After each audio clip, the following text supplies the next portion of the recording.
So hey guys, I'm back, and today we are going to be working on my box, which is that one that we are saving from the accident. Got this one as a parts one that's going to the scrapyard, but I want to give you a quick interruption. I picked up a new toy this weekend. It's a 1994 F-150 with an inline 6, and she is a 5-speed. She's pretty awesome. She needs some work, that's for sure, but the frame is pretty solid. Haven't found any bad spots in the frame yet. Kind of hard to see, it's dark out, but it's not bad at all. There's just a little scaling. That's the main reason I bought it. The frame seems to be very solid. She's pretty good rig. Hopefully gonna use it as a winter beater, I think, for this year, and then maybe one day, who knows, maybe fix it up. I gotta do some work to it to drive it, start driving it. She needs a carrier bearing and a few other things, but yeah, picked it up for a pretty good deal. Couldn't really pass it up, so yeah, just want to show you guys that.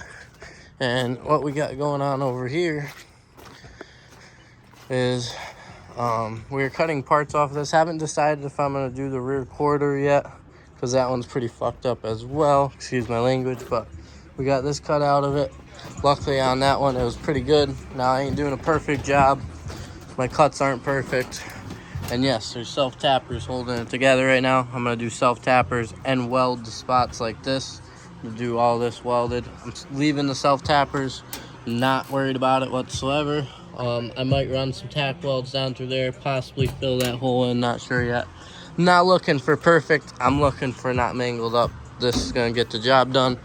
And yeah, I am trying to do this quick and easy, so yeah, I'm gonna get this all tack welded in, whatever you want to call it. Debate on doing that rear quarter or not, and then get it on its side so I can start fixing the dents right there, because I can't do it like this. So I will pick you guys back up in a bit.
Alright, so I got the box mostly done. I have found a can of black spray paint. I want to do the underneath of it where it's starting to rust and where I welded and da. I will show you the bed when it's on the truck. I'm not completely finished with it yet. When I get it on the truck, probably going to run a bead across the top of where I put the new front quarter in. I replaced the front quarter with parts of the other bed. Didn't do the rear of it. I try to get the dent out the best I can. Might work on that a little bit more as well. But got it to a point where it can go on the truck and I would be happy with it. So tomorrow I want to do that. I want to get it on the truck. I'm going to try to get up and at them early tomorrow. I got to take a scrap run, but I am going to hopefully get that bed finished up tomorrow. And then on the truck, I got the flatbed all off of the truck tonight. I was thinking about doing a quick time lapse on it, but I didn't. It was kind of not a process someone really wants to see. Probably it was just a bunch of taking screws out and 6 bolts. So yeah, wasn't nothing crazy. I will probably video myself getting this bed on, because I think I am going to be putting this bed on by myself tomorrow. So I'm either going to do straps like I did with the F-150 bed and then lower it down, or just pick it up and manpower it onto there, maybe fuck some shit up. So one or the other. We'll pick an option. Probably be the second option, but who knows. So I forget what day it was. I think it was Friday. I did end up hitting a deer with this truck on the way home from work with no doors on it. Luckily, nothing got inside the cab that I know about. At least I haven't found no chunks yet or nothing. But the deer got mangled, ran out in front of me, and went right underneath my front tire. But the only real damage it did was it bent my exhaust. Originally, my exhaust was bent under here. I just pulled it out because it's just cheap, thin AutoZone pipes. So I was able to just bend it back somewhat. But yeah, bent that in and broke my flapper off. This is another flapper. So I am on flapper number 3 now. Excuse me. This is flapper number 3. I bought this one years ago, and I lost it for the longest time. That I found it the other day. So I hung it up in my shop, and then this happened, and I was like, well, replace the flapper, you know, gotta put the Chevy emblem on there. I had a GMC one on there, but that's all I got right now. It's plastic, so I don't know how long it'll last, but it's there. But yeah, I think I'm about to call it a night. Tinker around a little bit more, but get ready to hit the hay so I can get at them tomorrow, and I will pick you guys back up then. Okay, so I just got done doing an oil-based coat on the whole frame, basically. The only thing I didn't get is the insides of the frame underneath the cab. But did do the outsides, all oil-based. But I got all the rear done. I only had 1 can of spray paint, and I got thinking, I'm like, well, I need to stop this thing from rusting till I have time to tear this whole thing down and needle scale the frame and do the patch plates that need to be done everywhere else that I haven't done yet, and da. And this was my solution to hopefully keep it from rusting any further than what it is. And I also went ahead and did all the cross members and basically the underneath of the box there. So yeah, we are gonna be putting this bed on now. I just got my clips back installed, and yeah, I'm gonna see if I can get this bed on by myself and probably video it. I put it in time-lapse mode for you guys.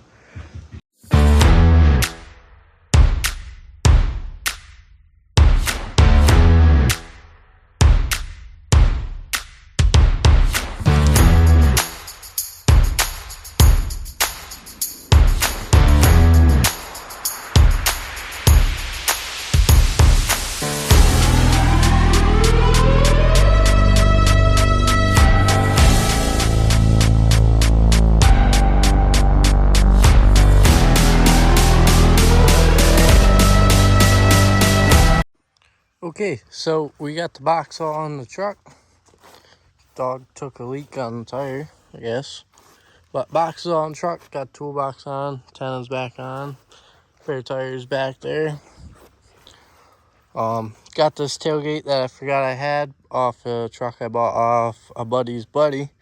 I self-tappered my limited edition thing that was off my old box. And got chain hanging down with my old rear wheel bearing and freaking seal, because why not? Then this side, I think I showed you guys, not 100% sure, but this is off the first box that I redid for this truck. This quarter was luckily still in pretty good shape, so I cut that out, welded it into here. Still got some body work to do, but it don't need to be perfect. I just want to grind on those welds and then get some paint on this thing. Maybe pop that dent out so there ain't a gap in between the taillights. These are actually the original taillights from the truck, at least that I got with the truck. that were in it. Threw them back on, took them out like when I first got the truck to put an older style in, but those got destroyed to flatbed. So now we're back to those, and I don't mind the look. Got a new flapper on it. But yeah, so far so good. I'm loving it. Love it a lot more than the flatbed, that's for sure. I was missing my box. So next video will be the doors and truck pulls coming soon. So that'll be sweet. Hopefully she does good. Now we'll look at the new truck. Probably gonna be my winter driver. Here's the derby car. Don't know if you guys seen that yet. And right now, I'm just gonna put this in the part of the video because I don't want to make this separate video, but we are getting the four wheeler ready for a mud event. Stuck in the mud. Have not ever been here before, so we're gonna see what it's about. I'm gonna bring this wheeler and I think that three wheeler. I believe that's the plan. Sorry about that. Right now we are doing an oil change, and I popped some new pins in that popped out. Got my bumper pulled back out a little bit because I got that pushed back in. Threw some zip ties on there. But yeah, oh, I also had to do sidewall patch right there. Punctured the sidewall sometime riding it, so I got that patched up. So yeah, I'm just gonna finish up this oil change. So this thing's bored out, and I like to do rev limiter a lot and melt pistons. So she's starting to get high mileage again with the new rebuilds, so I've been running this to keep the smoke down and hopefully give me a little bit longer. Seems to be doing so good so far. Where's my additive? I forgot it in the truck, but I also like to run this in basically every engine I have. So yeah, this is what I like to put in there, just to help it out, thicken the oil up a little bit. But yeah, that's gonna be it for this video. Thank you guys for watching. I hope you're loving the Ranger videos and it coming back to life, and I appreciate your guys' support. Thank you for watching. Peace.